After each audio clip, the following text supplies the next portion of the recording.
Good evening, everybody. Thank you for joining us for our Wellness Matters talk this evening, Unlocking ADHD, a deep dive into the unique challenges for women and girls. And our presenter tonight is Michelle Bella. And Michelle received her Bachelor of Arts degree with distinction from Grant MacEwan in 2020. And then she began her journey as a graduate practicum student therapist at Rivers Edge Counseling Center almost a year ago.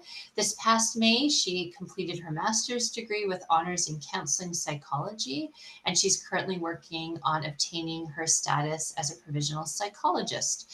And she will be working with us, continuing to, in September as a provisional psychologist. Throughout her master's degree, Michelle developed a strong passion for raising awareness about the importance of early diagnosis in females with attention deficit hyperactivity disorder. She noticed how often ADHD in women and girls is overlooked or misunderstood, and it's become an area where she feels deeply connected to and hopes to continue exploring in her work. Michelle's background is primarily rooted in the human services field, where she has worked with vulnerable populations, including individuals experiencing incarceration, homelessness, and addiction. She's also volunteered for just under 2 years with the Distress Line, supporting individuals in crisis through active listening and compassionate care. Michelle's counseling approach is deeply client centered, allowing her to meet each person where they are and support their unique needs and goals. She genuinely believes that you know yourself the best, and part of her role is to walk alongside you then and help guide you through your journey. In Michelle's spare time, she enjoys connecting with loved ones, whether that's spending time with family, catching up with friends, or going on outdoor adventures with her two fur babies. And with that, I'm going to turn it over to you, Michelle. I will just let people know as you share your presentation that we'll have a PDF of Michelle's slides posted to the website along with the videos. So if there are resources you're interested in, you'll be able to look them up later as well. And if you have any questions, put them in the chat or the Q&A, and we'll have a few minutes at the end. Okay. So welcome everyone. I really appreciate you taking the time to be here today. We're going to talk about something that doesn't nearly get enough attention, and that's ADHD in women and girls. So today we'll look at how ADHD can show up differently in girls and women, the challenges this creates for getting a proper diagnosis, and how this affects mental health in daily life. We'll also talk about why catching ADHD early really matters and what we as caregivers, counselors, and educators can do to help close that gap and support better outcomes. So before we dive into this webinar, let me ask you this. What comes to your mind when you think of ADHD? So after my presentation, we'll have some time for you to share your thoughts. If you're comfortable doing so, I encourage you to jot down some initial thoughts about ADHD. And just a reminder that this is a non-judgmental space. So I will share a little bit with you all about what sparked my interest in this topic. So I met my partner in 2022, and about 6 months later, I got to know his two daughters. His youngest lives with ADHD and was having some trouble in school. So I remember thinking, how can I help her? What strategies could make her life and learning experiences a little easier? So I started digging into the research about ADHD in females. And what I found really changed how I see this neurodevelopmental disorder. I came across several articles that highlighted how ADHD often looks different in girls, and I remember feeling quite shocked. Before this, whenever someone mentioned ADHD, I'd automatically picture a boy, the stereotype of a kid who's hyperactive and can't sit still. So learning that girls often internalize their symptoms and that emotional dysregulation is a big piece of ADHD for them made me want to know even more. Honestly, I was both intrigued and a bit sad. The research was clear. This lack of awareness means so many girls get the wrong diagnosis or none at all, and end up going through life without the right support. So this lit a fire in me, and it's a topic I want to keep exploring. And it's exactly why I chose to share it today, in the hope of bringing more awareness to how ADHD shows up in girls and why it's so important to notice the signs early. So here's a little bit about what we'll cover today. So we'll begin with a general overview of ADHD, then delve into symptom presentation in girls. And next we'll look at the biases in diagnostic criteria and assessment processes, and then examine biological and social influences such as hormones, parental and teacher perceptions, and the role of healthcare professionals. After that, we'll look at the consequences of undiagnosed ADHD and go over some therapeutic approaches and strategies that have been shown to be helpful when working with individuals with ADHD.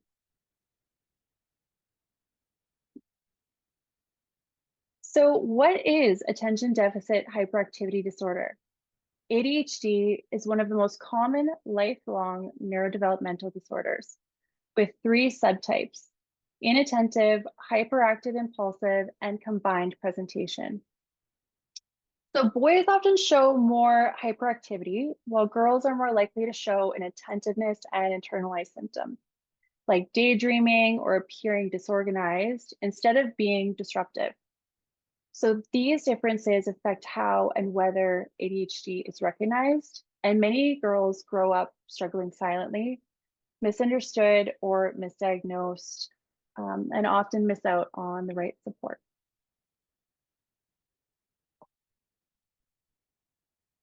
So according to the DSM-5 TR, ADHD symptoms must appear before age 12 and persist for at least 6 months. So these symptoms must impair functioning in two or more settings, typically at home and school. For children, 6 or more symptoms are required. For those over 17, 5 are said to be sufficient. However, the criteria is largely based on research involving boys. And the symptom lists emphasize behaviors more common in male presentations, like physical restlessness. So this introduces a significant bias, as we'll discuss next. So one of the biggest challenges in diagnosing girls is that the criteria emphasizes externalized symptoms like fidgeting, talking excessively, or interrupting others. Again, behaviors more commonly seen in boys. So girls, on the other hand, may internalize symptoms, becoming anxious, emotionally dysregulated, or withdrawn. So these symptoms aren't included in the standard diagnostic checklist, and this creates a gap in assessment and can lead to underdiagnosis. So what we really need are tools that take sex differences into account, which brings us to some of the proposed changes. So researchers are calling for several key updates. First, a broader age of onset range, especially since many girls show impairments only after puberty. Second, an emphasis on executive functioning deficits, which affect task management and emotion regulation.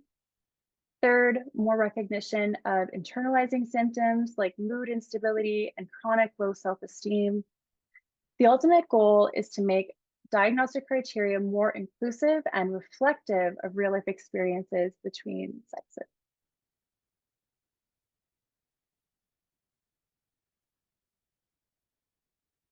So girls with ADHD are more likely to exhibit the inattentive symptoms. So some can be forgetfulness, disorganization, frequent daydreaming, difficulty following instructions. They may also have difficulty with emotion regulation and may seem overly sensitive. And these signs are often misinterpreted as anxiety or immaturity, especially in school settings. And as a result, girls are far less likely to be referred for an ADHD evaluation.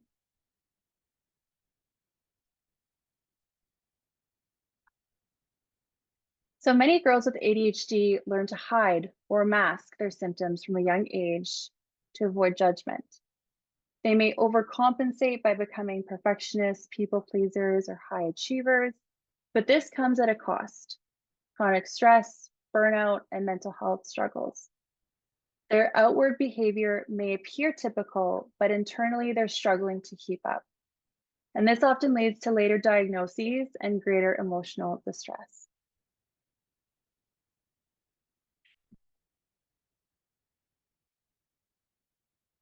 So girls are often expected to be calm, cooperative, and emotionally stable. When they can't meet these expectations due to ADHD, they can blame themselves. So they may feel shame or think they are lazy or incompetent. And these beliefs can be deeply damaging, especially when reinforced by peers, parents, or teachers. So next, let's look at what happens when this self-blame collides with stigma. So many girls don't just blame themselves, they work even harder to hide their struggles.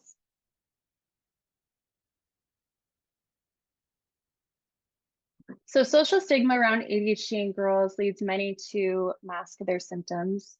They may push themselves to excel in sports, academics, or social roles to compensate. Society sees this as success, but inside they may be struggling. So this overcompensation can lead to exhaustion and burnout and further obscuring the need for support. Stigma further impacts quality of life. Girls with ADHD may feel misunderstood or judged, especially when their symptoms are seen as laziness or moral failings. So receiving a diagnosis can reframe their understanding of themselves. Research shows that women often stop labeling themselves as lazy or scatterbrained, for example, once they understand their ADHD. So early diagnosis can shift the narrative and reduce internalized stigma. And that's why understanding the impact of stigma on how girls see themselves is so important, and why a diagnosis can be such a turning point.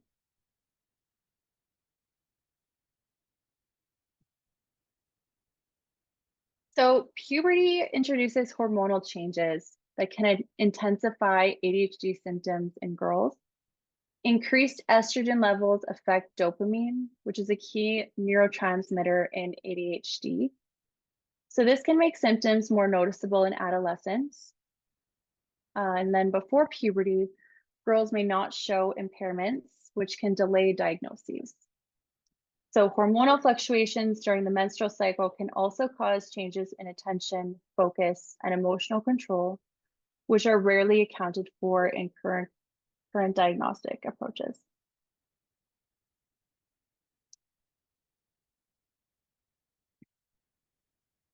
So neuroimaging shows differences in ADHD, or in how ADHD affects male and female brains. Girls with ADHD may have reduced activation in brain areas responsible for emotion regulation and executive functioning. So these subtle differences influence how symptoms manifest. For example, girls might seem shy or unmotivated when in reality they're struggling to initiate tasks or manage distractions due to underlying neurological differences.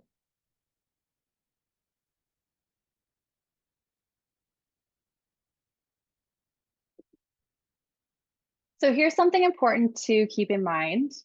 Getting an ADHD diagnosis usually starts when someone, like a parent, teacher, or caregiver, flags that something might be going on. But what if the signs don't look like what they expect? So that's exactly the issue when it comes to girls. A lot of adults aren't looking for the right things. So if a girl isn't climbing on desks or constantly interrupting class, it's easy to assume that everything's fine. And a teacher might notice she's zoning out a lot or turning in homework late. But without the classic hyperactive behaviors, those signs are often brushed off. It might be chalked up to stress, shyness, being disorganized, or just having an off week. So the problem is when girls don't fit the ADHD stereotype, their struggles can fly under the radar. And when they are noticed, it's often through a different lens. Like maybe she's just not motivated, or maybe she's anxious, or going through a phase. Now, these aren't bad assumptions. They're just based on what we've all been taught to expect. But they slow down the process of getting the right diagnosis and support. And for some girls, that delay can mean years of feeling like they're falling behind, like they're not trying hard enough, or that something's wrong with them. So the takeaway here isn't to blame the adults in their lives. It's a reminder that awareness matters. The more we understand the full range of ADHD symptoms, especially how they show up differently in girls, the more likely we are to catch these signs early and change the whole course of a child's experience.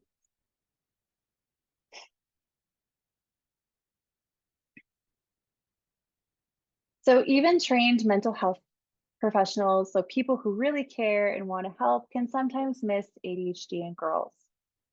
And that's not because they aren't doing their jobs, but because the way ADHD often shows up in girls doesn't always match what we've traditionally been taught to look for. So instead of recognizing ADHD, clinicians might see what looks like anxiety, depression, or even in some cases, traits of a personality disorder. And the challenge here is that once a different diagnosis is made, treatment usually follows that path. And that can delay the right kind of support for ADHD. So girls may spend years in therapy or trying out medications that may not really help simply because the root issue wasn't identified. And this also adds to a bigger problem, the belief that ADHD only looks one way. And that stereotype can be really harmful, not just for the girls who get missed, but for everyone's understanding of the condition. So part of our job as helping professionals is to gently challenge that narrative and keep learning about how ADHD can show up differently.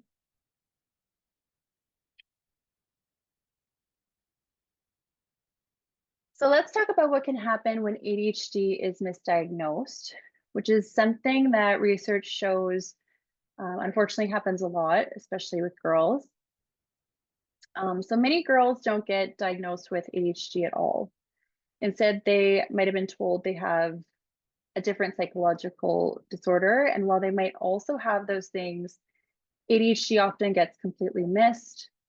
And when that happens, they're given treatment for the wrong thing.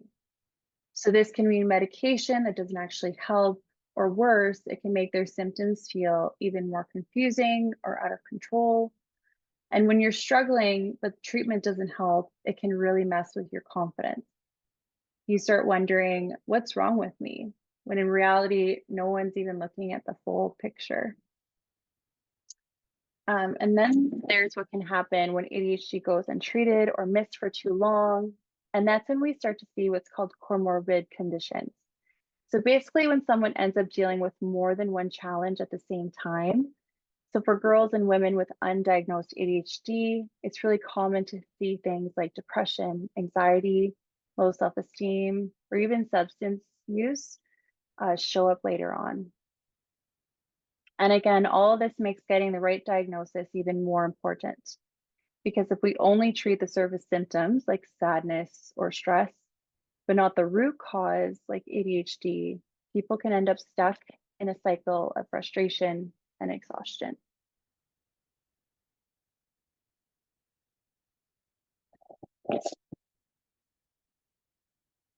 So what happens when parents, teachers, and clinicians all miss the signs? Girls with ADHD fall through the cracks.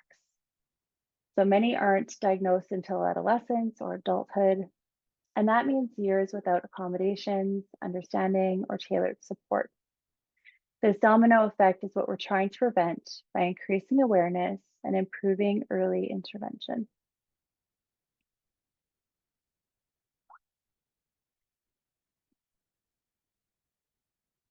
So research shows that women and girls with undiagnosed ADHD are at a significantly high risk of developing anxiety, depression, and studies have found they are more likely to engage in self-harm or experience suicidal thoughts compared to those without ADHD.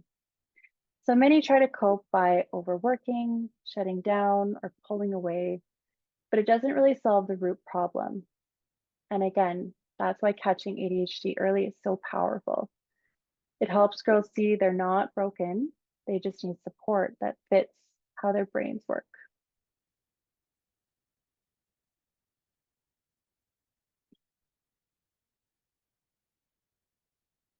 So when ADHD goes undiagnosed until later in life, it can really affect someone's sense of well-being. So many women who receive a diagnosis as adults often describe feelings like they've spent years just trying to keep up without understanding why everything felt so hard. Relationships, for instance, can be a big challenge. Things like forgetting plans, zoning out during conversations, or missing social cues can cause frustration and miscommunication with partners, friends, or family.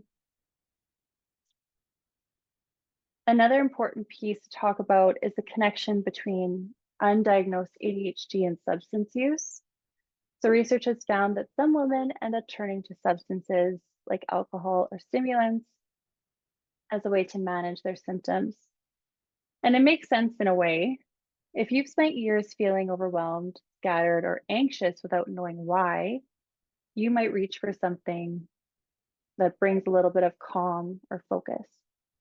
And this coping strategy often flies under the radar because it can be misinterpreted as a separate issue, when really it might be a sign that someone's trying to manage ADHD without realizing it. So, if we can help girls and women understand what's going on sooner, we can support them in developing healthier, more sustainable coping tools before those risky patterns take root. And again, it's not about blaming anyone. It's about recognizing that behind many of these struggles is a need for understanding, support, and the right kind of care.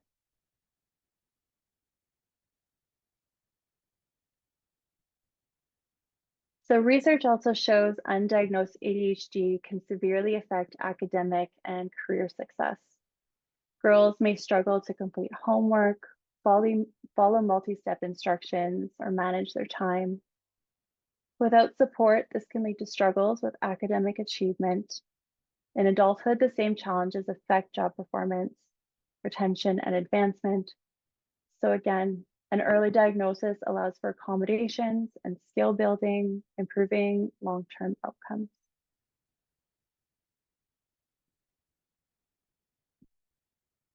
Research shows that women with ADHD report that receiving a diagnosis brought a sense of clarity and validation. It helps them understand their past and feel empowered to seek support.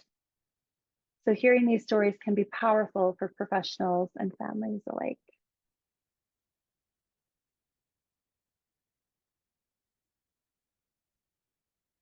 Early diagnosis also supports more than symptom management. It improves self image, confidence, and overall functioning. According to research, girls who are diagnosed earlier perform better in school and work and are more confident in their abilities. They also access supports that improve organization and time management and decision making.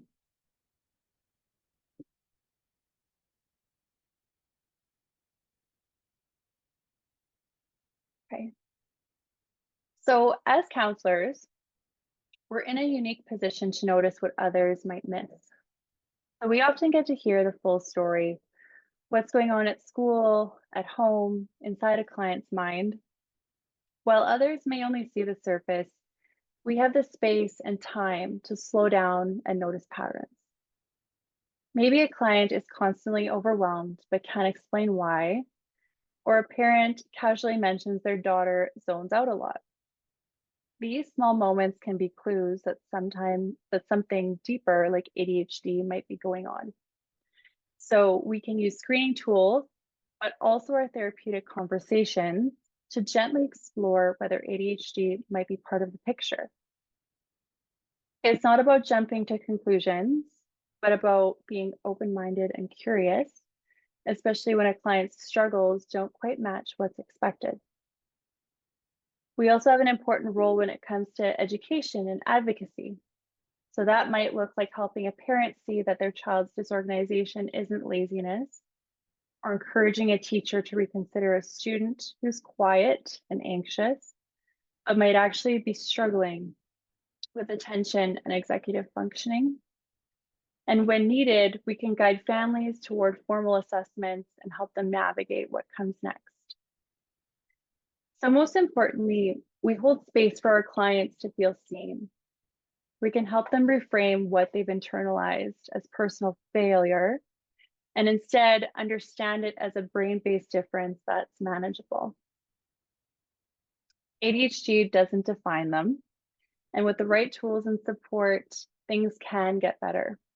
So just being able to say, hey, this might be ADHD and you're not alone can be incredibly powerful.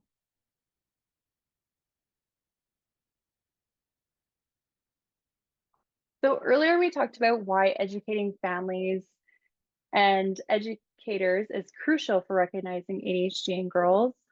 So building on that, it's important to think about how we create ongoing active collaboration between home and school to really support these girls over time. So this means establishing regular communication between teachers, counselors, and families. So everyone stays updated about the child's progress, challenges, and any changes needed in support. When we work as a team, we're more likely to catch issues early and adjust strategies. So providing practical tools is also key. So families might benefit from workshops on managing ADHD at home, like organizing daily routines or helping with emotion regulation. So giving parents clear information about how to navigate the healthcare system or understand educational accommodations empowers them to advocate for their child confidently.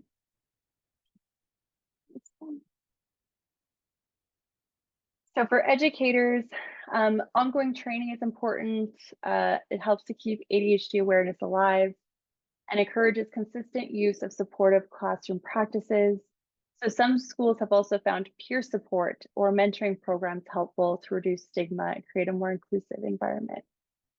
And finally, we have to remember that families come from many cultural and socioeconomic backgrounds, and this affects how they experience ADHD and access help. So needs support needs to be sensitive and accessible to these differences to truly build a bridge between home and school. And moving beyond just awareness to active, tailored, and ongoing collaboration helps ensure girls with ADHD get the support they need to build confidence and succeed both academically and emotionally.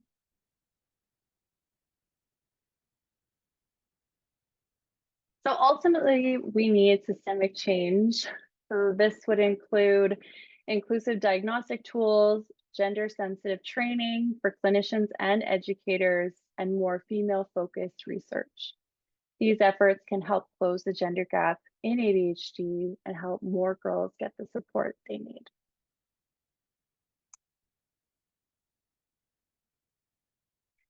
So when supporting women with ADHD, it's really important to look beyond just managing symptoms.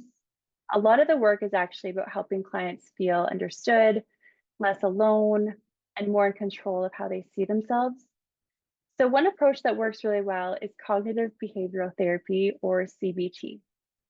It's great for helping women recognize when they're stuck in a negative thought loop, like I'm lazy or I can't get it right. So these kind of thoughts often come from years of struggling silently or being misunderstood. So CBT can help challenge that thinking and replace it with something more realistic, like I have ADHD, and that does make certain things harder, but I'm working on it and making progress. So what happens here is a positive reframe or restructuring of an unhelpful thought to something that is more balanced and positive. Mindfulness is another tool that can really help. So many women with ADHD can be super hard on themselves. There's a lot of overthinking, worrying, and comparing. So mindfulness helps them become more aware of that inner critic and gives them space to respond with kindness instead of judgment. It's not about being perfect. It's about noticing when things are tough and grounding yourself in the moment. I also love using narrative therapy, which can help women separate their identity from their diagnosis. It's the idea that you're not ADHD, you're you, and that ADHD is just a part of your story. That shift can help individuals see themselves with more grace and ultimately less blame. And then there's psychoeducation, which is just giving people good, accurate information about what ADHD really is, and especially how it shows up in women. So many clients have never heard that their struggles with time, focus, or emotional regulation could be related to ADHD. And when they learn that, it can be such a relief. And it also gives them language to advocate for themselves.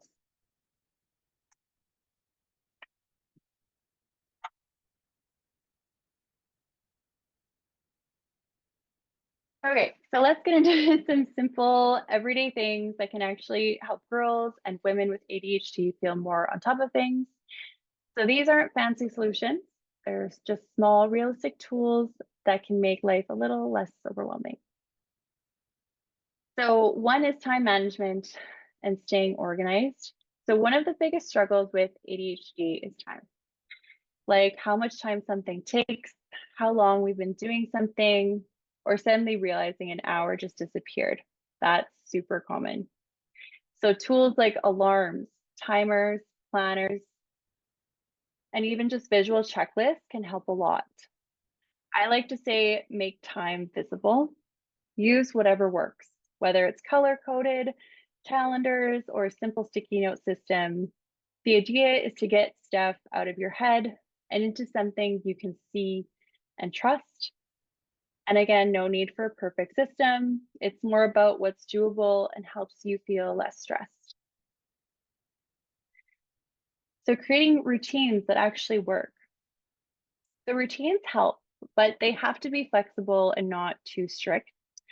Like if you try to follow the perfect routine and mess up once, it's easy to just give up. So instead, think of routines that fit your natural flow. Maybe it's laying out clothes the night before or having a short checklist on the mirror for mornings. Keep it visual and easy. You don't have to overhaul your whole day. Start with one small routine that helps things run smoother and build from there. Setting goals and having someone to check in with. So setting goals is great, but sticking with them can be hard, especially with ADHD, and especially if the goals are too vague. So instead of, I want to be more organized, maybe it's something like, I'll put my keys in the same place every day this week. Also, having someone to check in with makes a big difference. And this could be a counselor, a friend, a parent, a coach, just someone who can help keep you on track and remind you that you're making progress. Little wins matter. And sometimes a small reward can go a long way in helping ADHD brains stay motivated. Another big one is self-compassion. A big part of navigating life with ADHD, especially for women and girls, is learning how to treat ourselves with the same kindness we often give to others. So living with ADHD can bring a lot of frustration from missed deadlines, forgotten appointments, emotional ups and downs. It's easy to fall into the habit of negative self-talk, telling ourselves we're lazy, scattered, or not trying hard enough. But here's a gentle reframe that can make a big difference. So something you could say to yourself is, if a friend were in your position right now, what would you say to them? Most of us wouldn't respond with criticism. We'd respond with empathy, reassurance, and patience. So that's what self-compassion looks like. It's not about ignoring the challenges. It's about recognizing that we're human, that ADHD creates real barriers, and that it's okay to meet ourselves with understanding instead of shame. So practicing self-compassion helps reduce feelings of guilt and self-blame and creates space for healing, growth, and realistic self-acceptance. At the end of the day, it's not about being super productive. It's about finding things that make life easier and less stressful. And most importantly, giving yourself permission to do things in a way that works for you.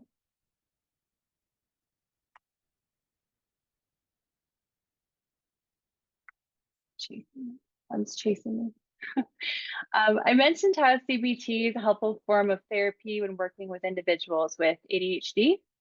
So a reason why CBT is helpful is because they offer many effective strategies for those who live with ADHD.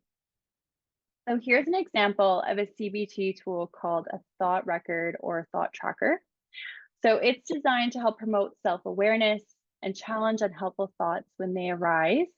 So, for example, when someone notices a negative thought, like I am incompetent, they'll write it down and then they look for evidence for and against that thought. So finally, they replace that initial thought with a more realistic, balanced thought. So, for example, I may forget things sometimes, but I also remember a lot and handle many responsibilities well. So, this strategy can help break the cycle of self blame and support a healthier self view for someone with ADHD.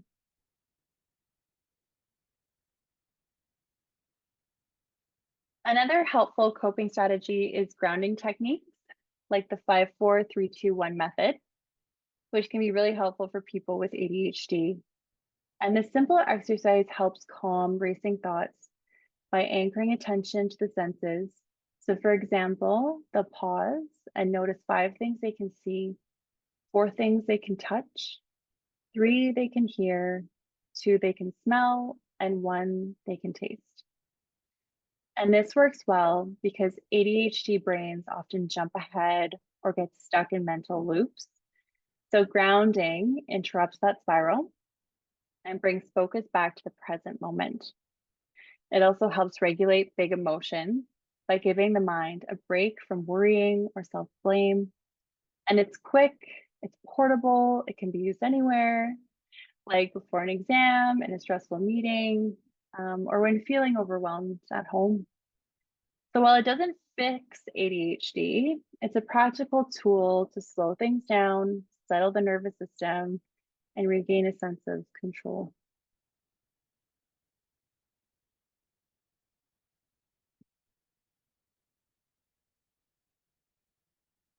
So these are some strategies that can make a real difference in managing big emotions for people with ADHD. So let's break down each category. So first, body-based tools. So these include movement breaks and relaxation exercises. So it's common for people with ADHD to often feel emotions so intensely that they don't just think them, they also feel them in their bodies. So think for a moment. Have you ever noticed your body feeling tight or jittery when you're stressed? When someone takes a movement break, even just stretching or walking briefly, it helps release built up energy and reduces that physical tension. So this can clear the way for calmer thinking. Relaxation techniques like progressive muscle relaxation help the person become aware of tension and consciously let it go. And this isn't about ignoring emotion, but helping the body and mind catch up. So, next, mind based tools help people become aware of emotions in a manageable way. So, journaling or voice notes let someone offload feelings rather than bottling them up. So, has anyone here tried writing down feelings or talking them out to feel better? So, naming feelings with an emotion wheel can also be powerful. Being able to say, I'm frustrated instead of I feel bad helps the brain process emotions. And this awareness can stop emotional spirals early. Environmental tools are about setting up spaces or objects that support regulation. So, for example, a calm kit might include a fidget toy, a favorite scent, or soothing music. So, think about this. What objects or spaces help you feel calm or centered?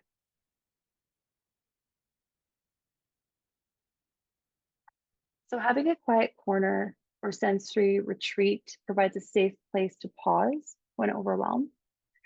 This can be especially helpful for children or teens. And finally, social tools remind us that regulation is hard to do alone sometimes.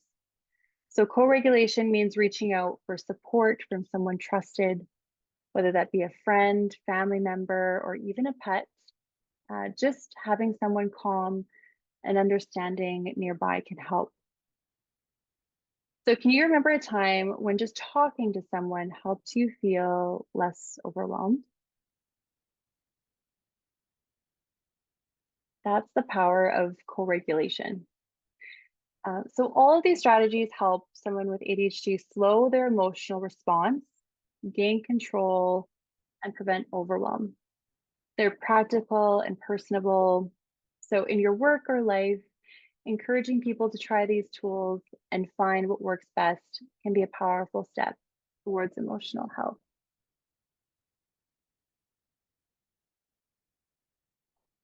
Okay. So, to summarize, ADHD in girls is undiagnosed. This is largely due to symptom presentation, diagnostic bias, and systemic misunderstanding.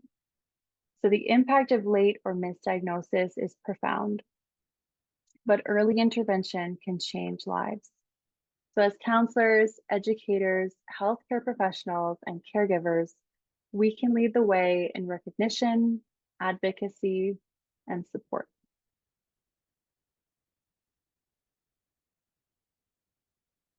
So, I want to thank each and every one of you for your attention today. I'd love to hear your thoughts or answer any questions that you might have. Thank you very much, Michelle. That was so helpful. For those of you that need to leave, I just want to thank you as well for coming this evening and joining us. And you are always welcome to join us for a future talk as well.